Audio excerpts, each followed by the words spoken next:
Fshati Fush Bulqiz ashtu si shumë fshatra të tjerë provuan mungesën e ujit të pishëm. Në këtë fshat mungon një rrjet i mirëfillt për të furnizuar banorët me ujë që buron nga malet dhe të jetë i sigurt për konsum. Bajram Budini thotë se prej 35 vitesh po mashtrohen nga politikanët e të gjitha kaheve për ndërtimin e një ujësjellsi, por fakti është se ende nuk është ndërtuar. Budini shton se një pjesë e madhe e fshatit konsumojnë ujë pusi, i cili rezulton i papishëm, e një pjesë tjetër shkojnë në burime natyrale që janë larg banesave.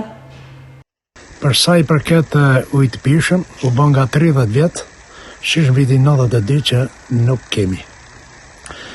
Funksionon me puse, ujit e pusit është i papërdorshëm, vetëm për larje dhe për ata, ujit që me ambushim me bidona, sipër ke veni i mirë aty më tonë, ke ura. Po, është problem, na premtu për çdo fushat zgjedhësh dhe nuk është bën asnjë sen. Të jesh midis malesh dhe të pish ujë pusi, është fatkeqësia më e madhe për robën. Është punë e shëndetit, nuk është punë një rrugë me asfalt, e bën këtë vit, do ta bësh vitin tjetër, do ta bësh pas 5 vjetësh. Uji është një diçka që konsumon dhe dëmton shëndetin e të gjithë njerëzve. Puset janë të kontrolluara dhe janë të papishme, janë të papërdorshme. 90% e fshatit Fush funksionon me puse.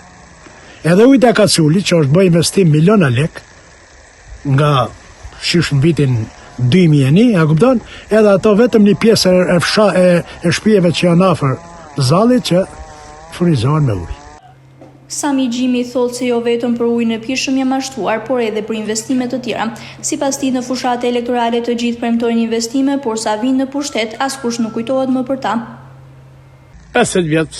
Sa bani me gjithë demokrati 60 vjetë, s'ka pas ujtë pishëm, mësi. Asiherë? Ja.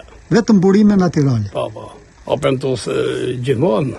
Çdo herë që bën zgjedhje ke proprietar komunës, si ishim atë kohë, kryetar bashkie tani, premtohet ujë, premtohen rrugë, premtohen pana. Asnjë lloj projekti s'kan bërë këti. Vetëm posja. Po posit. Është kontrast që fshati Fush Bulqiz është i rrethuar nga malet me plot burime ujore, banorët vuajnë për ujë të pishëm.